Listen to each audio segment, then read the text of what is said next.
What's going on, everybody? Cheers. Happy Wednesday, or whatever day of the week it is when you are watching or listening to this. Welcome to the With Her Two Hands podcast, where each week we get to sit down with an incredible woman in the trades. This is all about celebrating the women who build, fix, and make things with their own two hands.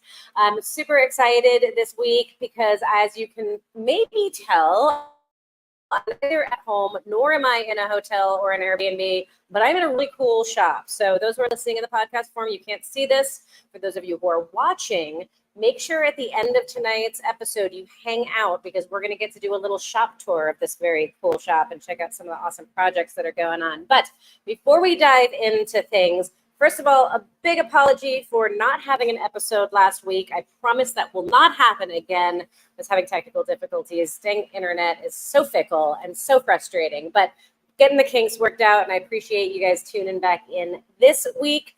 As always, new episodes every Wednesday, archived episodes every Monday, so twice a week you get to have another episode of With Her Two Hands, and you can always catch this live on YouTube or on Facebook, and you can listen anywhere you get your podcasts. I am really excited this week to be welcoming a new partner on this podcast series, and it's a company that if you're in the automotive industry, you should be familiar with. If you work in the trades, you know that having the right tools, the best education, and the best contact list of resources is absolutely crucial. So every year, Apex is actually my go-to event to check all of those boxes.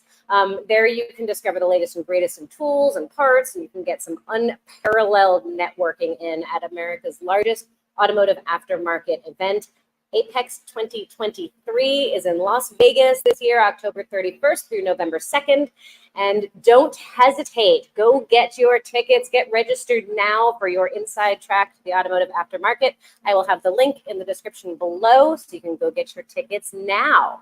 But without further ado, we've got an awesome guest today. She is an incredibly talented woman. She has done some amazing things in her career, and she is just getting started, guys. She has got a ton of cool stuff up her sleeve. If you've been watching this series from the beginning, you may remember that we had her as a guest probably about 2 years ago, maybe, when she was just getting started on a big adventure internationally.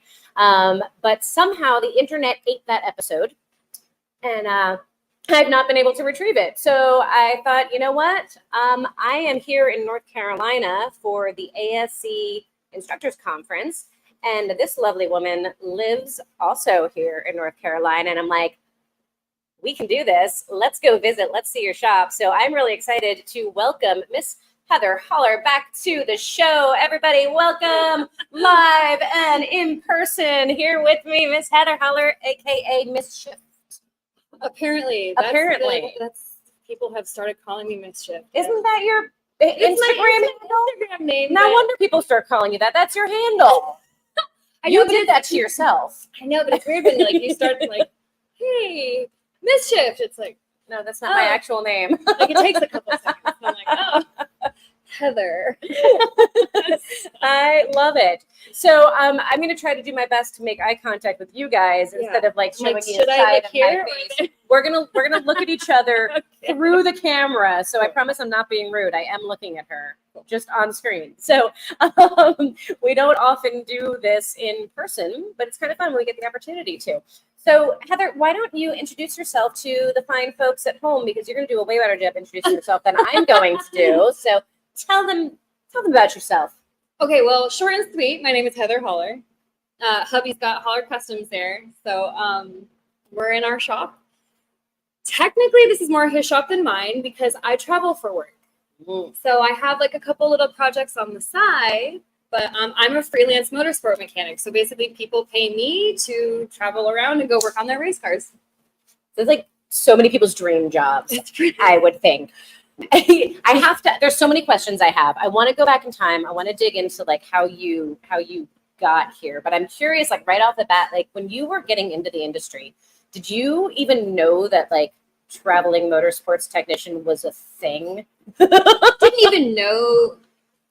Like, I think we have, I mean, a lot of us are, we got parents, you can do anything you want in the world, but like, I don't think your imagination really even know, like, I don't know. So yeah, I got my first job in motorsport with the Subaru team, and that's when I learned about freelancers. And I just was new, so I didn't really think much of it.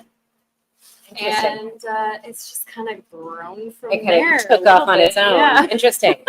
Okay, let's go back in time though, because the other episode is lost in the ether. I can't ask everybody to go back and reference that and find out the history. So we're going to learn the history again. So how did you get your start in the automotive industry? Did you like grow up knowing that this is what you wanted to do when you grow up? Is this how did this come about? Oh man, I thought I was going to be a professional soccer player. Oh really? Yeah. Okay, I did not know that. I lived in Germany once before when I was 19. And I was invited to try out for the women's Nuremberg team. And a couple weeks before tryouts, I had surgery. So after I came home, my dad I'm 20, I have no idea what I want to do. And, dad was like, you'll know when it gives you the goosebumps and it brings a tear to your eye. Oh, I love that. So my boyfriend at the time took me to an autocross event. Okay. And I had the goosebumps the whole time, sold my SUV 2 weeks later, got my little Subaru, and that little gray Subaru outside, that's that car. Oh my goodness. That's my first car. Oh, I love it. I still have my first car too. It's all sentimental, right? Yeah. Like you can't get rid of the first car. Sorry, my husband's in the back kind of watching, but he won't ever let me get rid of it. No, he shouldn't. You should not. Kind of like a staple of how we met, to be honest. So I love that. I love that. So you go to this autocross event, and immediately you fall in love with it. Did you at that point think like, I want to do this, or what? Because you wound up going to UTI, to get mechanic training. So I bought that car, and it had a blown motor. Surprise, Subaru. So I'm just kidding. Well, we do love Subarus, but like we do. I have. Let's be real. Too. Their engines. So I was kind of forced out of necessity to learn how to work on cars because I couldn't afford it. I'm a 20-year-old with no direction in life. So during autocross, I met a guy who had a full swap, low mileage, harnesses and everything. So that's literally how I learned. Interesting. But it was all so much at once. I couldn't really take everything in. Had you ever done anything mechanical previously? So you just literally, what made you think that you, like, and I don't mean this in a bad way, but like, because I think a lot of people would see that and think, I've never done this. There's no way I could do this. This is huge. What gave you the chutzpah to bring out my Yiddish roots? What gave you the chutzpah to be? Yeah. You not heard chutzpah? No. Oh my goodness. No. My New Yorkers know chutzpah. Even if you're not Jewish, you know chutzpah. What gave you the guts? What gave you the confidence to say, you know what, I can do that? I think it was the disbelief in myself, to be honest. Like, I remember having my boyfriend guide me on a brake job. Okay. And I'm like, I don't know if I can do this. Yeah. And like, I did it. Okay. Like, that wasn't so bad. Like, for whatever reason, I feel like there is this like intimidation factor when you know nothing about it. Like, use tools, machinery, and it's like, this stuff could kill me. It's intimidating. It really is, and like, even coming from a dealership, we don't use like cutoff wheel as a mechanic usually, especially out west with no rust. So like, getting into motorsport, even a cutoff wheel was intimidating to me at first. Yeah, new tools are, and you had all of it, like all at the same time. You had engines, but you knew nothing about, and cars, but you knew nothing about. Yeah, all of it. So, but I love that. Like, so I had another interview a couple of weeks back, and she's a plumber, and she said, when you are intimidated by something, think about the last thing that you thought was going to be scary, and you did it, and you were okay at it, and like, hold that memory. And I thought that was like a really powerful statement. And you kind of had that because I thought the brakes were going to be scary, but I did it. Yeah. And like, it worked fine. This became the next, like, okay, well, if I did that, I can do this. Yeah. I literally had no idea what we were even doing. He's like, oh, just do this. I'm like, aye, Captain. Like, whatever. Well, and you had somebody helping you, so that's helpful. Absolutely. Like, completely, like, I was the puppy dog holding the flashlight. Yeah. Like, I think the one thing that I really took out of that, though, was wiring. And that's a big thing that a lot of people are intimidated about. Yes. But it's because I could read it. I could take it home with me. I didn't need it in front of me. Oh, interesting. Okay. And so I had to merge my own harness. Yeah. And like So I had to know how to read wiring diagrams. And that was really the only thing on my car that I can't say I did by myself. Obviously, I had guidance, but like that was my project. It was a nightmare. It has since been semi-fixed. So did wiring kind of stay your thing? Like, did you enjoy that? Yeah. Or it was similar to like engine building where it's a lot to do, but it's like it will take up a whole day to do. And so I feel like once you get on that track and you just go, next thing you know, like day's over, time to go home, or you're done. Yeah. I don't know. I just kind of like that busy work. Yeah. I'm with you on that. I like I don't mind little projects because you get that instant sense of satisfaction. Like, oh, I did a thing. Like a fan and a wheel. Right. Like, oh, I did a thing. That's awesome. But I also really love those projects that you can just like roll up your sleeve and like dig in and like everything disappears and you're just like, oh, I'm deep inside this project. Those are really fun too. So interesting. Okay. So you do this engine. Well, I do the whole car. You do the whole car. Yeah. Luckily, I didn't have to break open the engine. At this point, it was just slap it in and go. Just slap it in. She makes that sound easy. But so after about a year and a half, we had split up by this point, and I was seeing another project guy. That broke you guys probably. up. My husband's a Mac. I mean, sometimes those projects bring people together, and sometimes they drive them apart. I'm just kidding. But I was seeing another guy, and he went to tech school. Okay. And I had a friend at the time going to tech school. He was about halfway finished. And like I said, I didn't really know what to do, but I really liked this thing. It gave me the goosebumps. Yeah. I love that. So I was like, screw it, let's go to tech school. And to be honest, I kind of had this thought once before when I was with the first boyfriend. But I actually had a recruiter come to my house, and he was like, I don't think that you're ready. He's like, I don't think you can do it. Because interesting. Tech school, you're in school for 8 hours a day, and then you have to like work. Yeah. And so finding the hours, especially if you want a job in the industry. So I got lucky and I found one in the industry as an apprentice at a local Subaru dealership. Okay. But that only gave me 4 hours of time at work.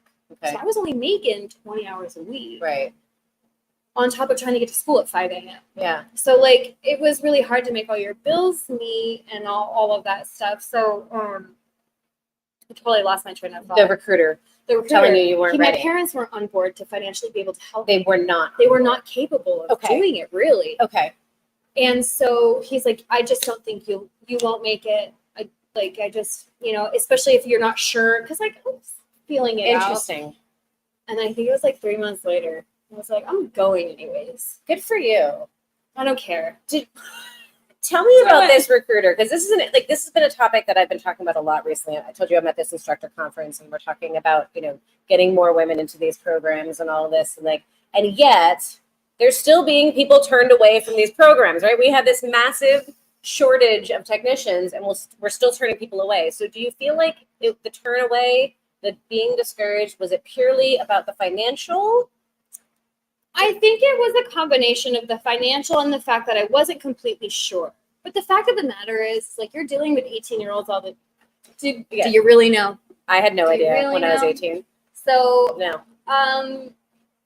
But I don't know. Like, it just kind of irked me a little bit. I'm like, I'm pretty sure this is what I want to do, so I'm just gonna go do that. And it was cool. Like, honestly, like once I started school, it was intimidating at first. You're like one of 1,000 dudes. Yep. Everybody is staring at you.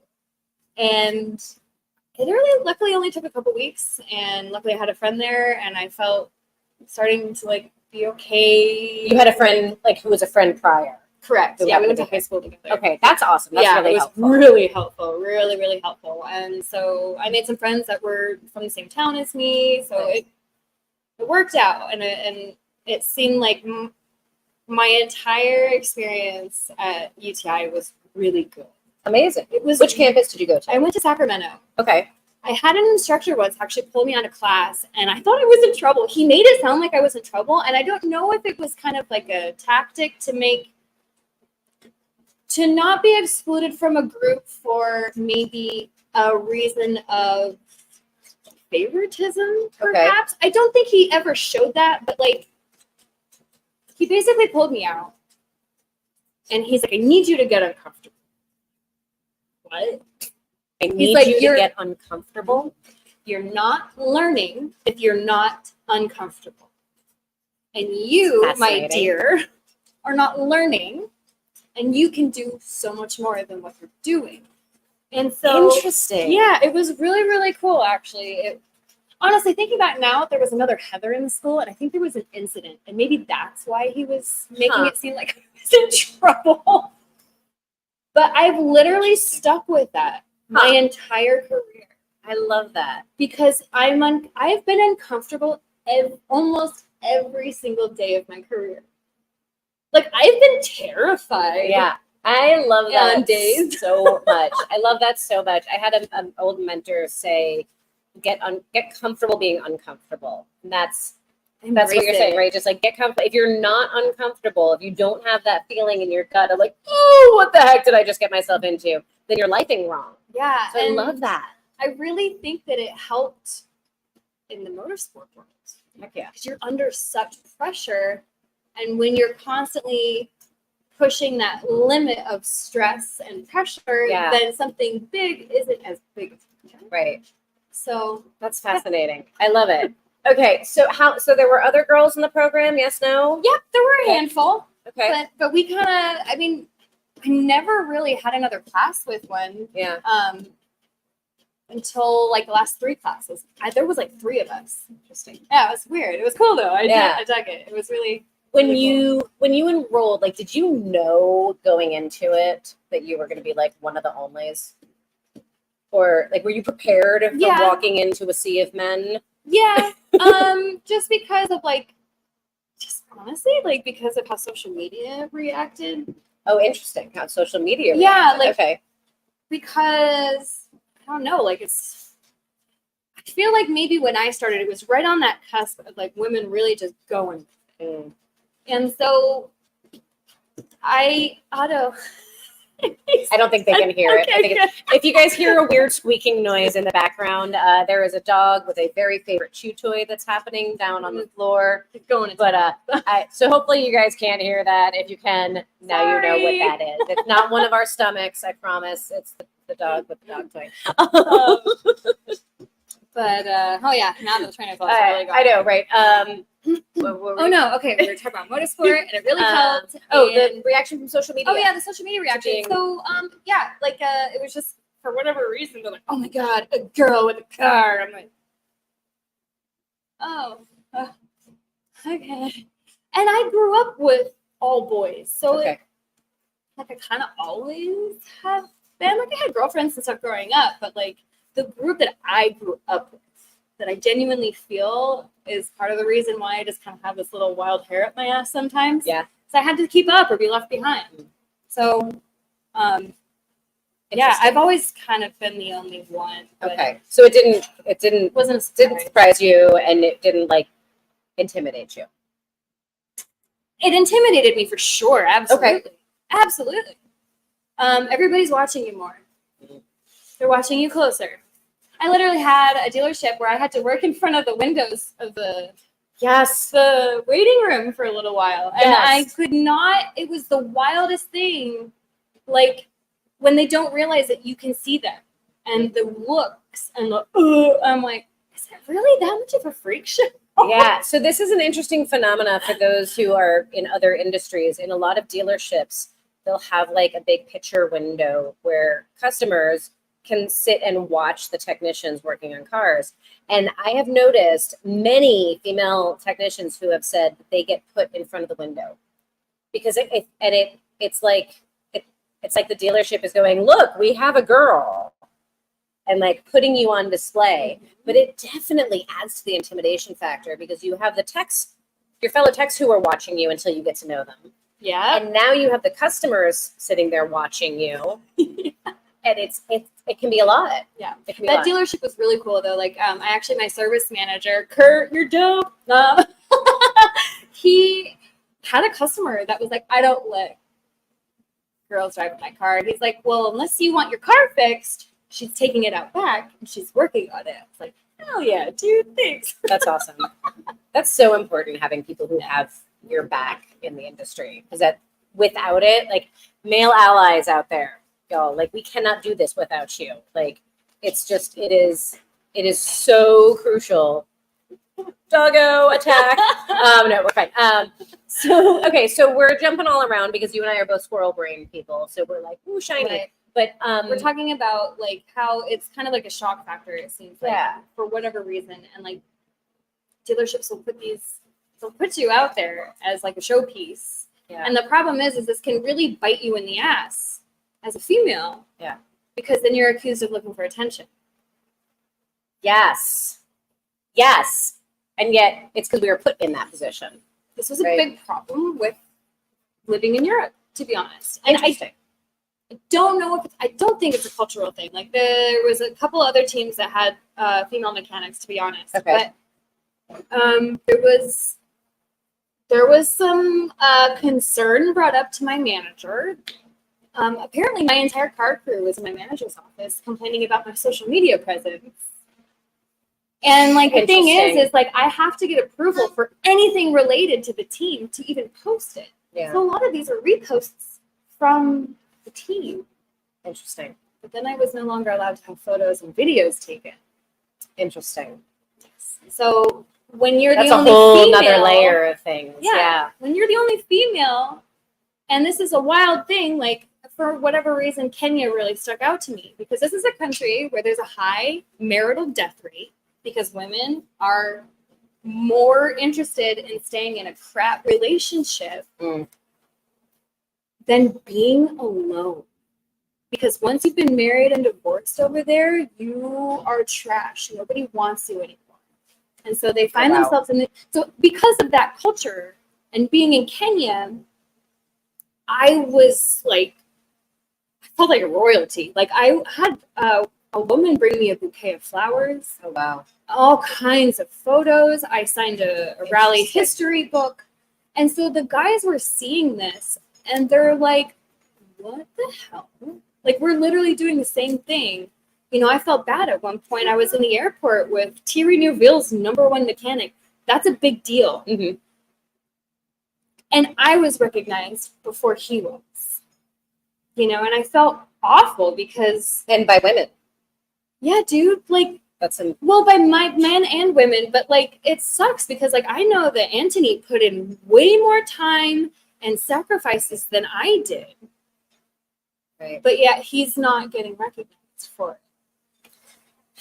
It's interesting. And that's the double-edged sword, though, right? Like, because when there are only a few of you, right? When there's not a lot of women, you stand out. Yeah. Which can be both amazing and awful, right? Like, you're so much more easily recognizable. So when you make a mistake, everybody knows because it's like the girl, right? But when you're doing awesome and like just your mere existence, like to your point, like these women were like, oh my gosh, right? Yeah. So inspired by you, and just your visibility and your presence was impacting people in like a really deep way. Yeah, absolutely. Interesting. Yeah, it really was. So, oh my goodness. You know, I got accused of looking for attention. You know, you're just a mechanic. So are we. But it sucks because they don't know that. Right. So like they don't get it. Yeah. Which was kind of sad. That is. I thought I was being inspirational. I'm like, you were. You were. You were being inspirational. You are inspirational. So we've skipped a bunch of stuff because we jumped into living and working other countries. But you went to a dealership first. So you went to UTI. You graduated from UTI. Did you do any of the graduate programs? No, because I was lucky and I got the apprenticeship 6 months into starting school. Okay. So I believe that's what set me apart from a lot of my classmates. Okay. I could practice what I learned in school at work. So I just stuck with Subaru. I was a certified Subaru mechanic for 6 years. Okay. And in the process of working on Subarus, you naturally learn about rally. And like, it was cool, but I was still maybe only 2 years into it at this point. And I actually emailed the owner of Vermont Sports Car, which is the Subaru team. Okay. I'm like, how do I do this? Like, what does it take? And he's like, you just need experience, So I think by the time I left Subaru, I had over 150 classes done with Subaru. I had completed every single engines class there was available, and I was on the verge of like checking off every possible category that there was. And that was intentional. You were like on a mission to get the most education, the most experience to go do this team. Because at that point, on paper, as far as Subarus are concerned, I was the most qualified mechanic on the team. Okay. Smart. But when you get to that level of motorsport, the only thing Subaru on those cars is the badge. Yeah, it's crazy. So that is when I picked up power tools and I learned about aftermarket stuff. I had no idea what a Heim joint was. Yeah, I didn't know what a Heim joint was for years until getting out of the dealership land. And for those who are not on the mechanic side of the trades or aren't familiar with this, like the dealership world and the aftermarket world and the race world, like these are all very different areas. So you can be a mechanic, but there's 15 different ways to be a mechanic. And there's not, like, I'm not saying either, like, oh, I'm a motorsport mechanic, I'm better than the dealership. No, it's just different. You bet your money that if I were to go back into a super dealership today, I would get my ass handed to me. Oh, like, my diagnostic skills are nowhere near what they were back then, but I can build the hell out of a race car. Yeah, it's all very different skill sets. I think that's why, like, I and I'm sure you've experienced this a bit too. We had an episode where Faye and Angelina came on and we were talking about imposter syndrome. Yes. And like how often we get kind of like grilled on different specific types of knowledge and how it can be easy to let that in and feel like, oh, I'm not smart enough. I don't know all of these things. But like they are very different parts of the industry. Being a dealership mechanic, being a race mechanic, being a custom car builder, like these are all such different skill sets. Yeah. So how did you make the jump? You like got all of these qualifications and then did you just keep poking the guy who was in charge of the team, or like how did you get that? I somehow managed to get an interview in Los Angeles. Okay. So at the time I was still on the West Coast. Okay. I drove 9 hours down to LA. Their schedule was so busy, the only time that I could get an interview in was at a bar at 10 o'clock at night. Oh, geez. Yeah. That's super professional. Well, but hey, we do what we got to do. To be honest, though, like that's literally the only time you might have. You know, and this guy, he was like, I'm trying to get you in. I'm trying to get you in. And I genuinely kind of thought he forgot about me, So I was with a friend down, the same guy I went to tech school with. And I was like, I mean, whatever, dude, you want to go out and go visit another homie? Because I'm like, I don't think he's calling. And then he's like, I'm so sorry. Can you come? I'm like, okay. So did they have a position open, or were you like just pursuing this regardless of whether they had a position open? Yeah, they did not have a position. Okay. So they were interested. They could not guarantee a position. Okay. And they said it would be a lot easier to make a decision if it came up if I lived in Vermont. Oh. So 3 weeks later, I packed up all of my stuff and my dog, and I moved 3,000 miles across the country. Fascinating. Yeah. Okay. So you got laser focused on this as the path that you wanted to go. Yeah. So I worked at a dealership locally for about 3 or 4 months and just hounded the race team. Okay. So I don't know if it's like the paper it looked good, or if I was just annoying enough and they're like, all right, we'll wait for her to mess up and we'll fire her. Did you really feel like that was an element? Not necessarily like, I think maybe the element of pushing, but I'd like to think that it was just showing I'm here for this. Yeah. I want this bad. Yeah. Yeah. So I got it. I love it. Okay. So this is your first motorsports position. You're now suddenly discovering that nothing in it is actually Subaru. It's all completely other stuff. Were you totally caught off guard by that when you got Holy like, tell crap. me, dude, you have no idea. Tell me about your first day. My first day is one of my most memorable days because, like I said, I've never just randomly drilled a hole in a car for no reason. So,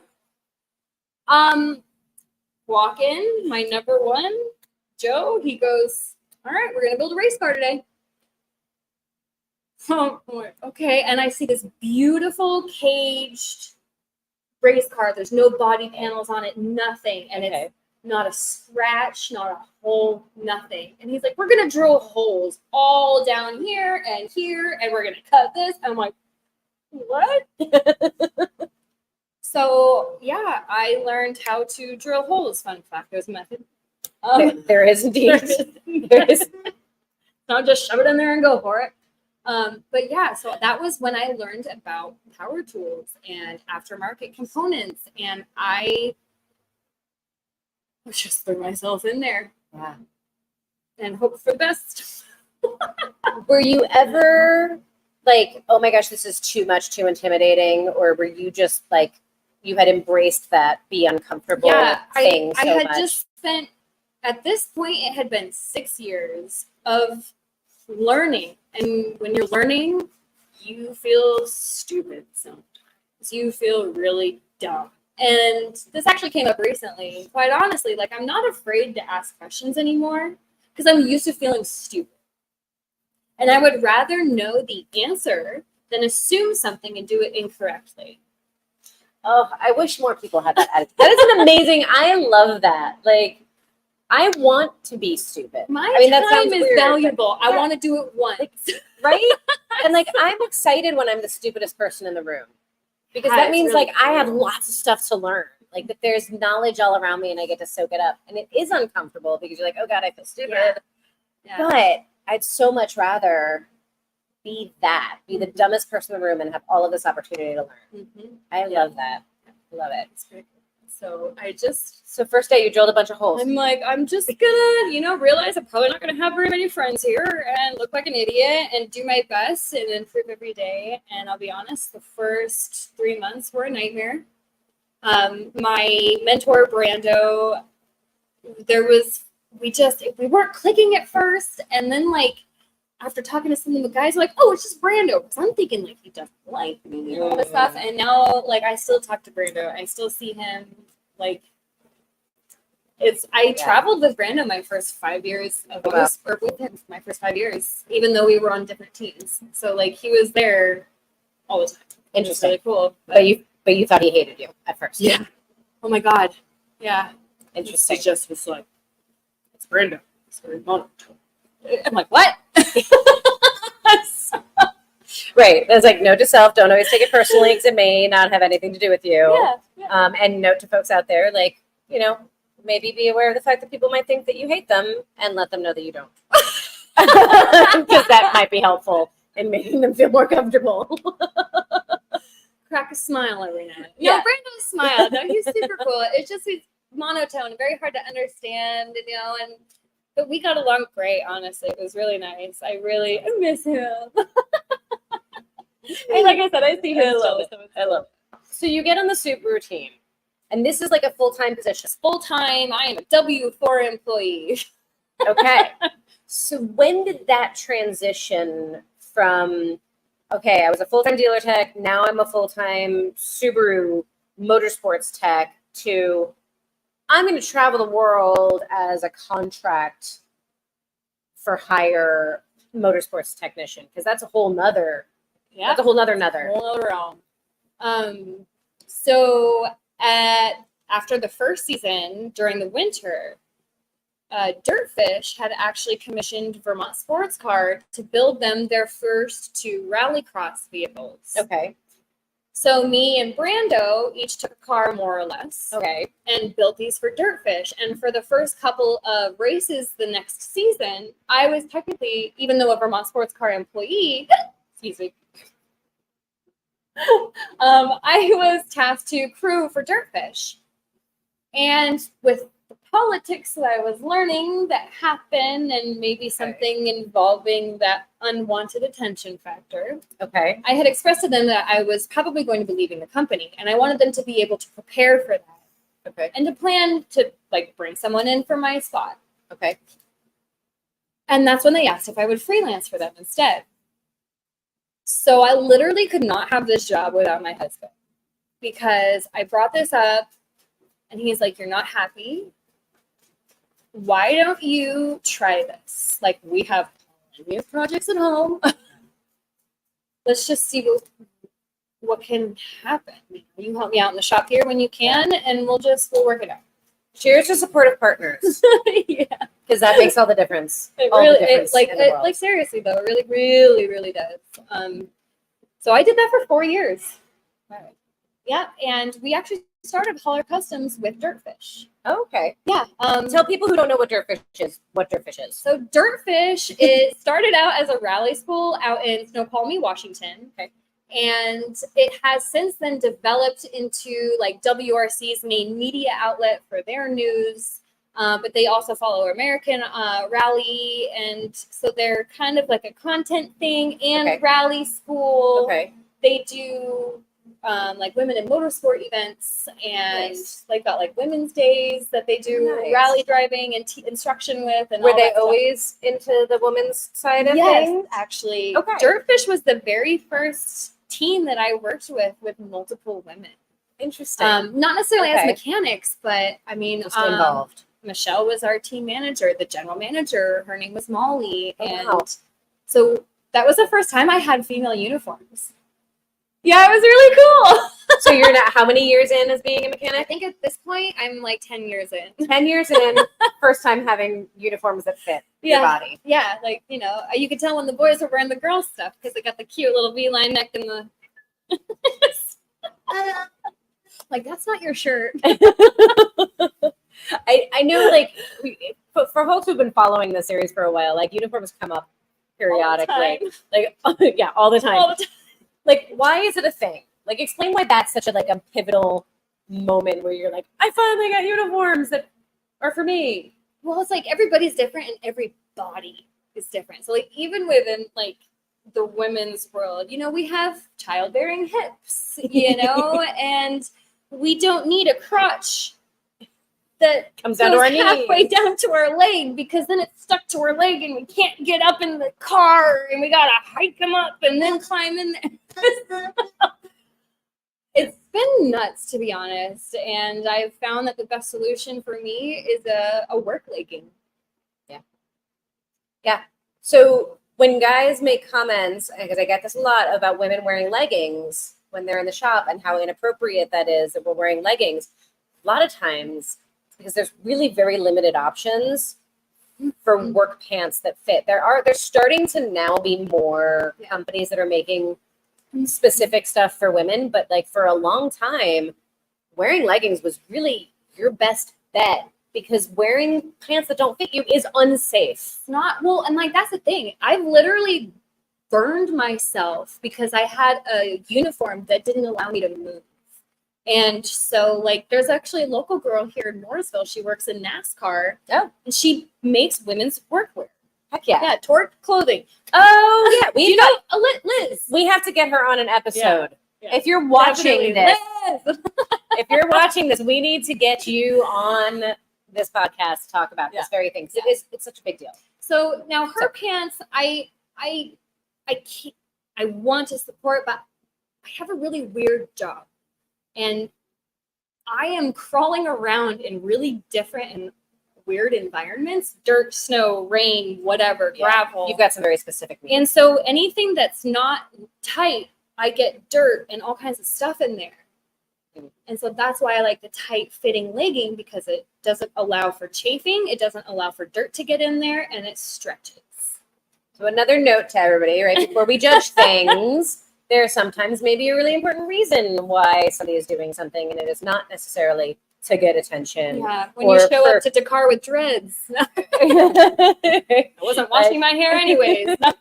Sometimes there's a story behind it that you just may not know yet. So, yeah. All right.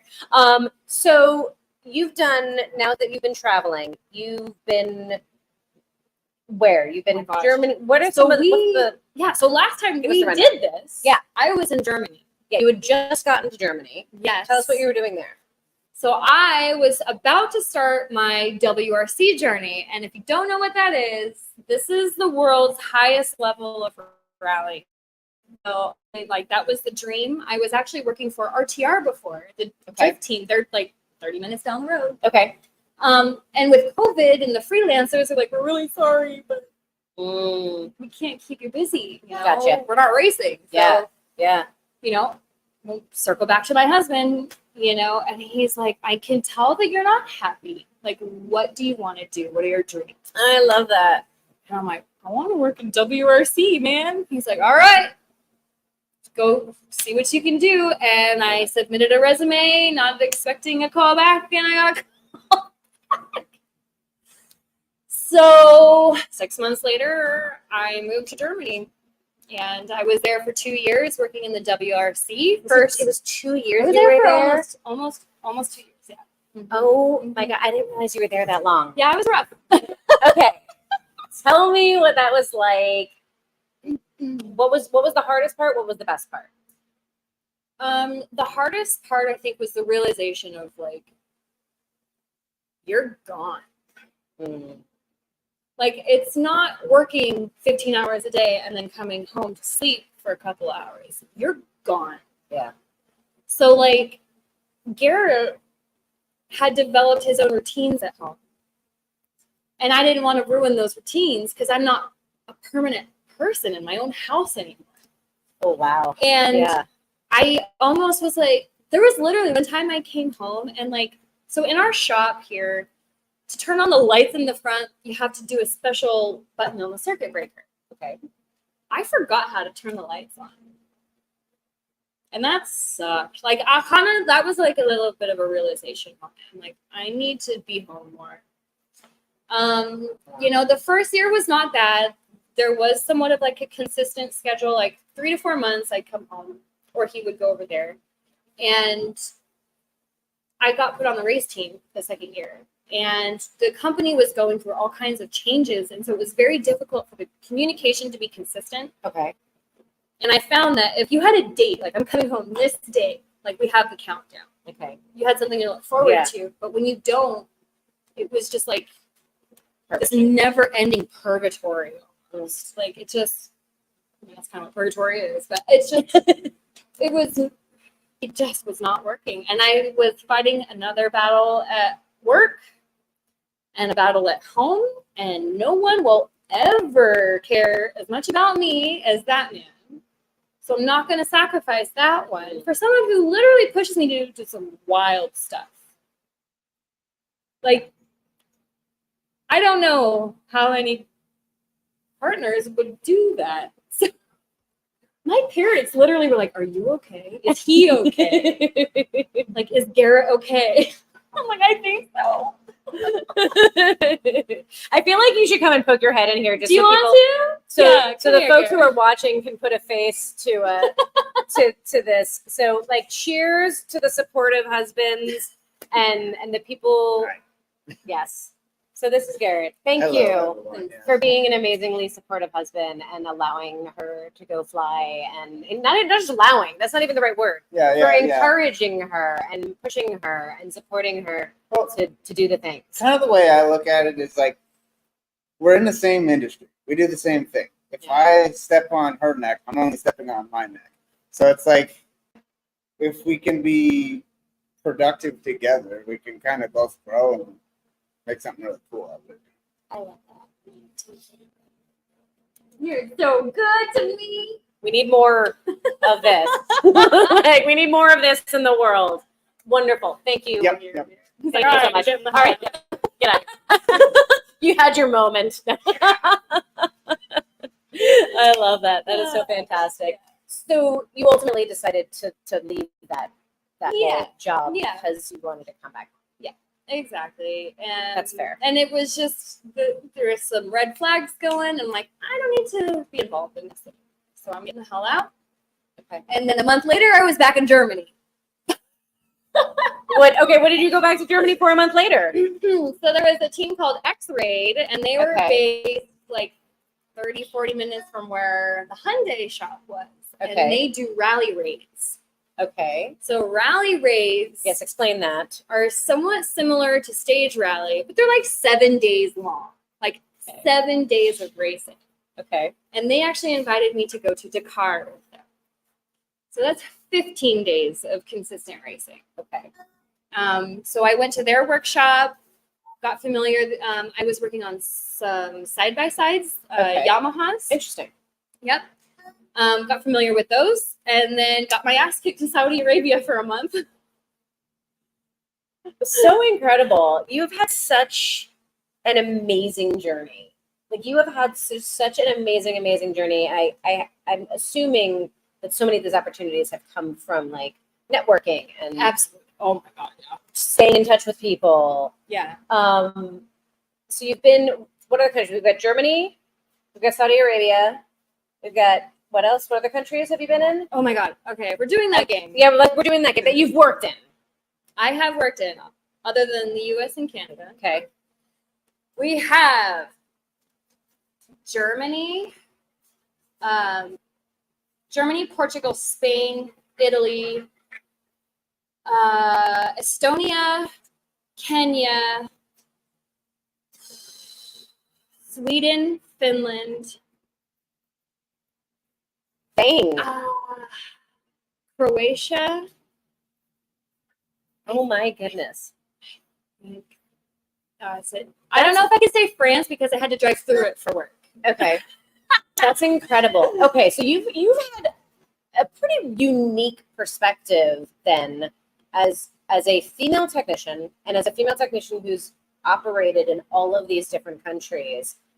Had anything stand out, like one country, like differences between the different countries when it comes to perspectives on women, how you were treated, either in the positive or negative? Did you have anything that stood out, like, oh my God, this country was amazing to women, this country was awful? So, I mean, I brought up the Kenya one. Yeah. Saudi Arabia was wild. I bet. Yes. Talk to me about that. Garrett's like, yeah, so Saudi Arabia, I don't know if it's the blonde hair. I was hanging out with two other very blonde women. Mine's not so blonde anymore. But so I don't know if it was the blonde hair or the woman factor. It stood out on two notes, blonde and or the female. fact that we were always in uniform. So we're not covered. Right. No tattoos, no religious symbols. Yeah, women's face have to be covered. Their body has to be covered. So luckily, Saudi Arabia is trying to be part of the economic world, right? So like they just had the World Cup over there. Yeah. So now it's Dakar. And so they have to allow these exceptions in order to be part of the rest of the world. Sure. There was one time I was advised not to use the restroom because I was wearing knee-length shorts. Okay. Which is fine because the one public restroom for a woman that I did find, which is rare, it's still beautiful inside, but you're still essentially going in a hole in the ground. Okay. So you have a station to go do your business. Then you have a station to rinse off your feet. Oh. Just in case you get some splash and you miss the hole. Okay. And then you have a hand wash station. Interesting. Okay. So it took some adapting to. Yeah, I just went pee in the desert all Yeah. the time. We just pulled over and whatever. But the thing in public was wild though. Like me and the two other women, we were within like a 500 meter, I don't know how to translate that, I'm sorry, distance. And we were bouncing across the street in like a plaza trying to find a coffee joint. And one of the girls started freaking out. She's like, the police are following us. And they were. Oh. Yeah, they were literally, as we would bounce across, they were following us and waiting for us to leave. And I don't necessarily think it's like these women are breaking the law. Right. We're in uniform. But you look suspicious. And Well, I wonder if it has something to do with like they know how their country is towards women. And we don't want anything happening within this organization to cause a scene maybe on the worldwide level. Oh, interesting. That's my theory. Okay. I like that. I like it because it's like that got theory not better. as much of a malice into Yep. We're going to go with that. But in 2019, they just allowed women to start driving. And so at one point, we were behind a car, and I'm like, "Oh, we need to pass this guy. He's drunk."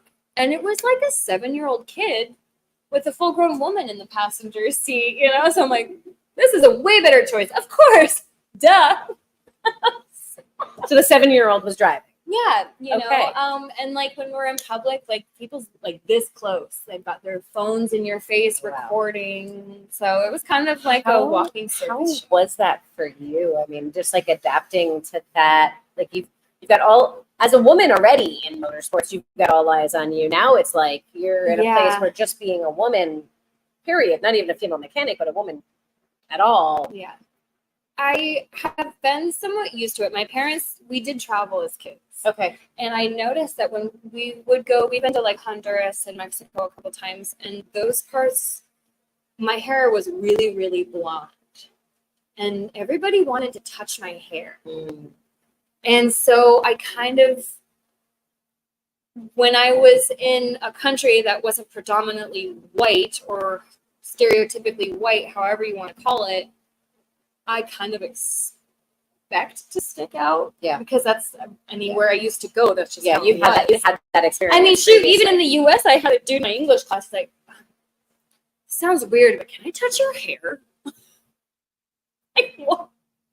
It's like, it looks like ramen noodles. Oh my goodness. Yeah, for those who are listening in a podcast form, she has this lovely, amazing, really curly hair.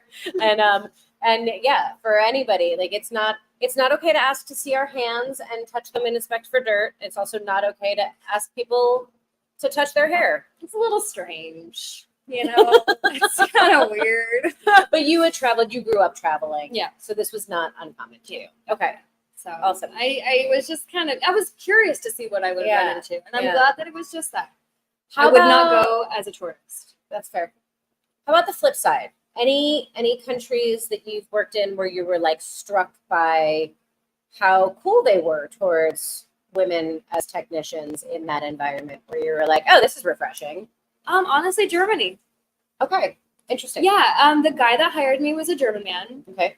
And it was really cool because when he was going over my resume with me, there was one season, granted it was a very, very short season, but I took care of DirtFish's cars and they had 4. Okay. And that's how we started Holler Customs. Okay. So he was going over that and he's like, I see you took care of 4 cars by yourself for a season. And I'm like, yeah, well, their spec cars is easy. And he's like, no, don't downplay this. You Nice. know, I was like, okay. Well, okay. Yeah. No, that is no small thing. So like that was kind of cool. And to be honest, it was kind of one of the first times where I was asked like, can you go make this bracket or do this? And I'm like, I know exactly what to do. I'm going to go do it. And so I don't know if that was it, but everyone, they're like, you got the job for a reason. You should be able to know how to do this. It wasn't like, can you do this? It was like assumed you need to go do and- this. This is the place. Here's the stuff. Let me know when you're finished. And like, that was really nice. That is. I just would assume that if you don't know what to do, you should ask a question, you know, and that's what I did. But it was really nice not having to kind of be walked on something that should be common knowledge, I feel like. Yeah. That. I think that's really powerful. I like that that's what you pointed out as the thing that struck you the most in this culture. Like, I feel like that's what we want. Like, that's all we want. Like, I've had so many women involved in the build, the all-female builds, say that the thing that struck them the most was walking into a space where it was just assumed that they were capable. Right. They weren't questioned. They weren't judged. They weren't judged for not knowing. They weren't assumed to not know. And it was just that, like, that of course you're capable. Yeah. Because you're here. Yeah. And like, how simple is that? Like, that's all. That's all. Yeah. That's And all we want. Just assume that we're capable. I think the thing that really solidified it for me was there had been talks because like I feel like inflation was really starting to take place at this time. Mhm. So there was talks of like pay raises, and so everybody's talking about what they're making. And I was really nervous to find out what I was making compared to everybody else, and it was exactly the same as the guys on my crew. Heck, yes, that's amazing. And like it, yeah, like that felt really good. Yes. It felt really good because like I've been told by male counterparts that I am, quote, grossly underpaid. And they use gross because it's disgusting how much I was underpaid. Wow. Yeah. Wow. Yeah. Yeah. So like that was really nice. That's really, huge. really nice to see. Assume we're capable and pay us equally. That doesn't seem like that's that difficult. And yet it stands out in all of those countries that you've worked in as like the one place where you felt that. That is both an amazing statement and a really sad statement. Yeah. There's a lot of things, don't get me wrong, that I would not want to bring from Germany to the US. Okay, fair. But there's a lot of really cool stuff that I feel like we could take notes from. We don't have to completely change what we do, like completely. It's just very simple tweaks. Simple tweaks. You know, whether it's the automotive industry or the government side, but we're not here for that. So Nope. We're not going to go there. But I do feel like we could talk for another like 3 hours. Yes. And sadly, we do not have another 3 hours. In fact, our hour is, I just looked, we are up. Our hour is up. So here's what's going to happen. I've got one final question for Ms. Heather, and then I'm going to say goodnight to everybody who's listening in the podcast. But everybody who's watching, stick around, because once I say goodnight to podcast listeners, we're going to do a little tour. We're going to try to make technology work for us. And we're going to do a little tour of the shop, and you can show us, and you'll get to see Garrett a little bit more probably, because he'll talk about some of his projects in the shop, so you can get kind of a little backstage pass. This is like the extended bonus track that you're going to get if you hang out here. So my final question, if you had the opportunity to talk to the younger you, little baby Heather, or another little girl like you out in the world, or even a little boy, but just a child that wants to be like you when they grow up. watch your mouth. Ooh. Yeah. Tell me about this. That's interesting advice. I've not heard this one before. And this is something I've actually recently come to learn. Okay. Shop environments are very conducive to a foul mouth. Mhm. I have been doing a lot more stuff on film, and it sounds awful. It sounds uneducated.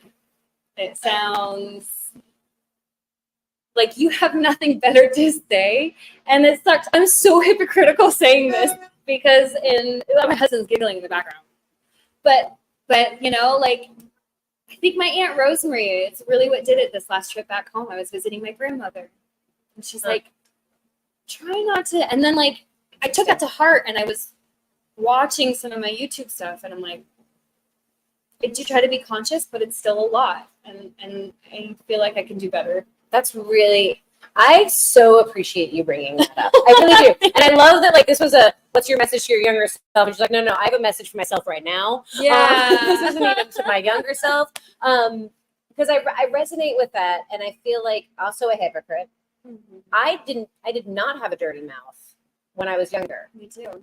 I learned it from the industry as my survival technique, because I came up about 10 years before you, I think. And I learned that the best defense was a good offense. And so I learned how to make everybody else blush before they had the opportunity to make me uncomfortable.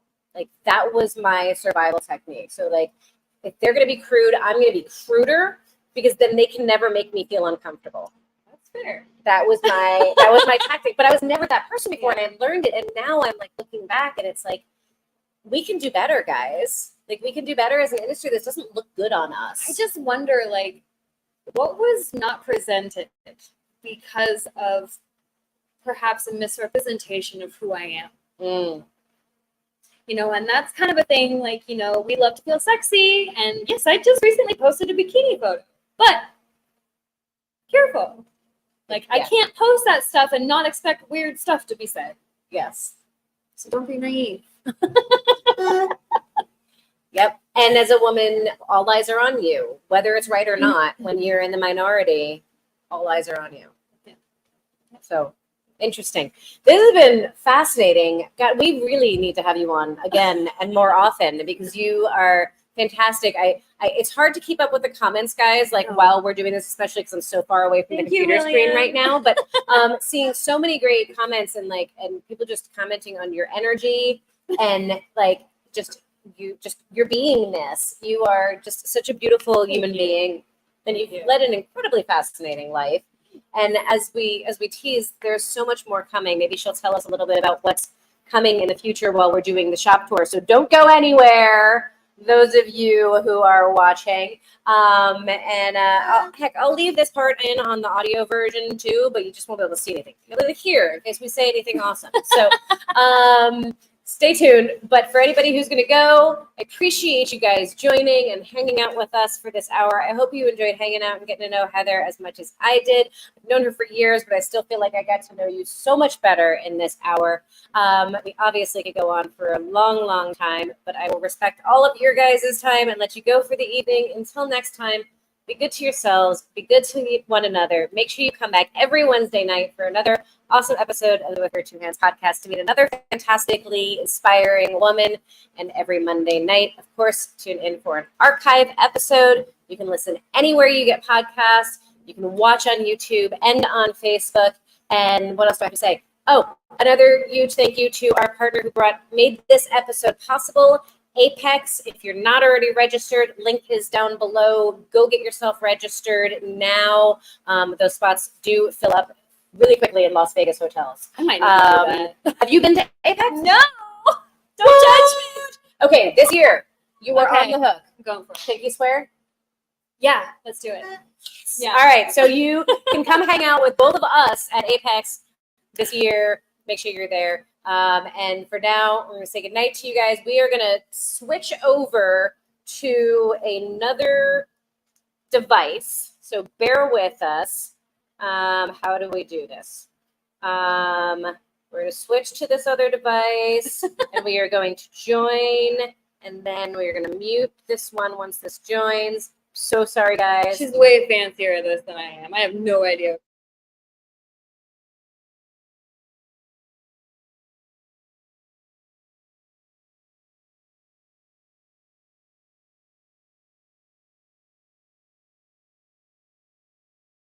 Now we are.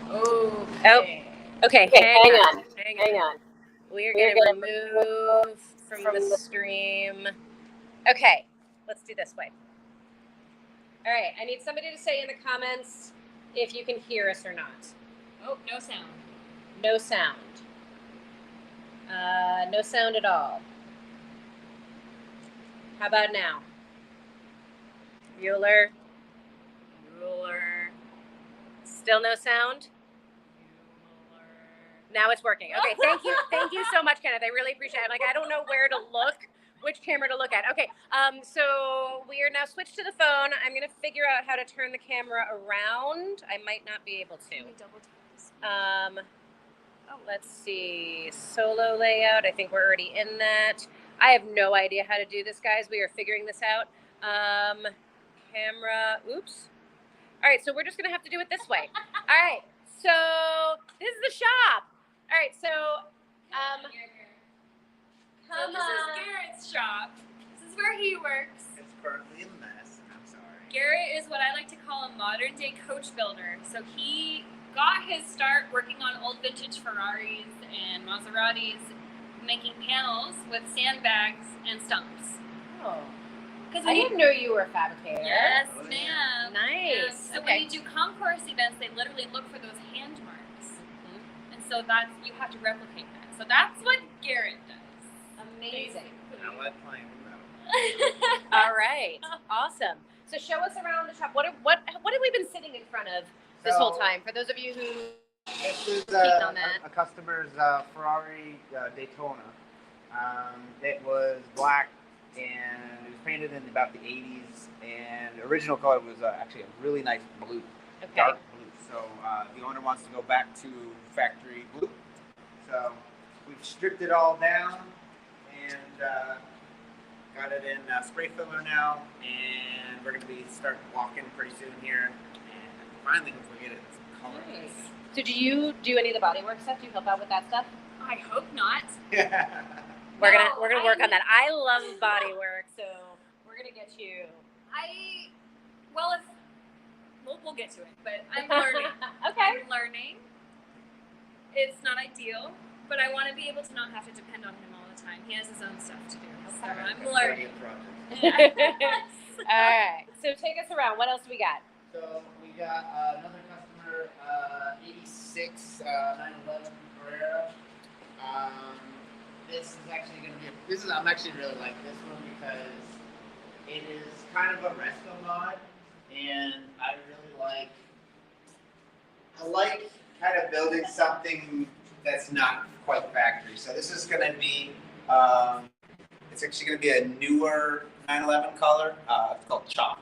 It's actually very similar to this color. Okay. We're going to shave the roof rails. It's getting roof. Roof. It's the German roof. RUF. RUF. Two dots over the roof. Yeah. What does that mean? It's like a tuning company essentially. It's kind of like Callaway. Oh, or- okay. Yeah. It's getting those bumpers.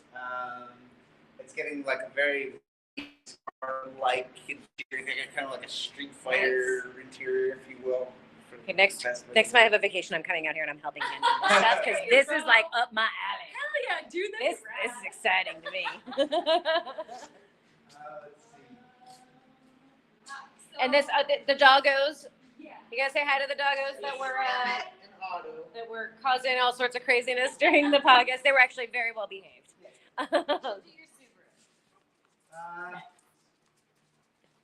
Obviously, it's a word. This is my dream car. I've had this thing for since 2010 probably, and it's always been like not running. Like last year, it was on a rotisserie and just sitting, and I'm like, I need to have this thing running this summer. So this last winter, I just went nuts with it, and we did a full cage in it. It's got race seats in it, and got it's a full swap, STI swap, and I made a custom turbo setup for it. And I'm like, it's 11 colors right now, and I just don't care. Like I just want to drive it and enjoy it because like this car was like what taught me about cars. Like it's how I learned. So you both got your start on Subarus, on mechanics. two-door Subarus, yeah. Do we get to That's see your kinda, first car I guess, too, or is it gonna be It's too dark outside in the outside? dark.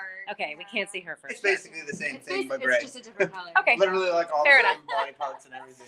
So. Yeah, that's how we met. He was trying to sell me car parts. Successfully. Yeah, I bought it. She bought the whole meal deal. This is another long-term project of mine. They're all long-term projects. They're never really done. But this was a car that she said never to buy, so I bought it, of course. Of course. And I figured I bought it with a blown-up motor, and I figured, how expensive is a Porsche motor? Like that can't be that bad. Easy. I'll flip it. I'll make some money. Well, no, that's not how that works. It was like $9,000, and I'm like, okay, well, we can't do that. And I started looking into other options, and I'm like, what if we were to LS swap it? People like that. She's like, you bastard. And let me point out this. LS swap the world. I am not on board for this, y'all. Just to be clear, I am not on board for LS swapping Porsches. And I also am not on board. I truly believe that there are so many awesome motors out there that like just use some creativity and like come up with something original, But I got your back, babe. yes, But yes. they are easy Yes, and they are well supported, and I understand why people LS swap exactly, stuff. exactly. This one is only 5 pounds heavier than the original Porsche engine. No. 50 pounds lighter. Oh. I am a terrible liar. Yeah, you're making In it a sound good way. bad. Just kidding. Yeah, 50 pounds lighter. So this is the LS7. So it's Okay. got like titanium connecting rods, and it's a lot lighter of a motor. It's all aluminum, and it's surprisingly really easy, and it fits in there really, really nice. Interesting. So, Is it visible? Get in there. We got to see this. Actually, I just have the bumper sitting on. Oh, wow. That does actually surprisingly fit in there. So kinda. there's a company out of Vegas, and I believe they're called Yeah, Renegade hybrids. Renegade Hybrids. So they make this adapter plate 4 LS swapping Porsches. Interesting. Learn Yeah. something new every day. And So the clutch kit. do you and have to everything. drop the entire engine to do any work to it? It looks like valve cover gaskets you could maybe do. Realistically, you can do just about everything. The only thing I wouldn't want to do is injectors, really. But there's a lot of room in the back of it too. Okay. So you can get to all the sensors on the back. It's actually not that bad. And honestly, if you would need to drop it, I could have this motor on the floor in like 25 minutes. So it's actually not bad to do. Okay. I've also cut out a lot of sheet metal, so it comes out. Gotcha. It comes out really quick. Oh, look, I'm on the wall. Yeah, Bogey. My girl gang garage cup broke though. Oh, no! We don't have a dishwasher, so hand washing sometimes. I will send you a new one. Oh, thank you. Yeah. I love So going off of the we want original motor swaps, like just something different. Creative, yeah. Okay, so like in the corner here, there's this red valve covered motor. It's a V8. It's a Maserati motor. It's a 4.2 liter NA. I picked this bad chicken up off a marketplace, turning over 18,000 miles. 18,000 miles for $800. What? Mooresville, baby, yeah! That's what happens when you live in Race City, USA. And So- what are we doing with this Maserati engine? There is a gentleman out at Willow Springs who has a drift school. Actually, him and his wife. Okay. And they drive AE86s. Okay. Taka has given me a shell of one of these cars. This is my dream car. I have a poster of it on my wall. He's like, you don't want it. There's no tunnel in it. And I said, I want it. He says, no, you don't. And he's like, you need to know a good metal worker. Just Weird. show happens. Oh wow. So he's willing to let me keep it there until I'm ready to bring it across the country, which brings me to my next project. This is my dad's 1970 Corvette. This has been in my family my entire life. It's been sitting for over 30 years. When we got married at DirtFish, we actually drove out with an empty trailer. Wait a second, pause. You got married at DirtFish? Yeah, dude. I'll have to tag you in the video. It's pretty cool. I love this. Isn't she amazing? So we stole Dad's car. We didn't steal it. He knows we have it. But I'm restoring it, and actually Summit Racing has partnered with me, and Amazing. all of this is from them. Oh, heck yeah. The deal between me and Dad was I got the black truck, and I'm gonna take care of all the body work and stuff, and then he's gonna pay for the mechanical side. But they're retired. So I threw together a pitch deck and sent it to Summit, and so we're gonna drive So we're gonna drive this. I'm gonna drive this across the country when it's finished in July of 2024. Nice. And then I'm gonna stop at the Summit dealerships along the way, and then I'm going to reveal it to Dad at Hot August Nights at their Summit location in Sparks. Oh, I love it. I love it. That is awesome. And What a so when fantastic we dump idea. this off, that's when we're gonna go get the Maserati car. All the right. Maserati. What's its name? The Maserati. I'm gonna name it Ariel because of the Trident and the Maserati. Okay. And because I'm gonna. it's a whole new world. That's Aladdin. Oh, just kidding. I'm a Disney freak, but anyways, Oops. but yeah, I'm gonna paint the car red, and that's what gave me the idea. Okay. Was the red head and then the tridents and I love it. Ariel. That's All right. Yes. Awesome. So project number 1, project number 2. and then we have We've one more little guy. Like it's small. I but feel it's- like it's not actually a small project It's though. terrifying. Well, I guess you're walking over there. Okay, too, so but be careful. Okay. Yeah. good luck. This thing. Oh, that thing? Yes. That's not what I expected us to be walking over to. No. You're What's just his- glossing over the super. I know, right? We're glossing over yeah, the we thing have a Supra, and it just sits there. that says Poopra on it. It looks like poop. It does a little bit. What is happening here? Faye will kill me if I don't ask Oh you my God, Faye. about I'm this. so sorry. Just skip over the Supra. So I This am was a growing. flex. This was a flex. Garrett tried to flex on me when we first started dating. Yeah, it was like 2 weeks into our relationship, and I was like, "Should I buy a Supra?" And she's like, "Yeah." So I bought a Supra. And then that's it. Okay. I'm Well, that's growing. Okay, yeah, I'm growing organic barn find dust on this car.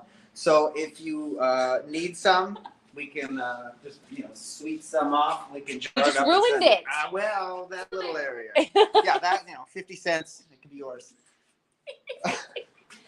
It's Faye might do like an intervention here to rescue this. She can come and help.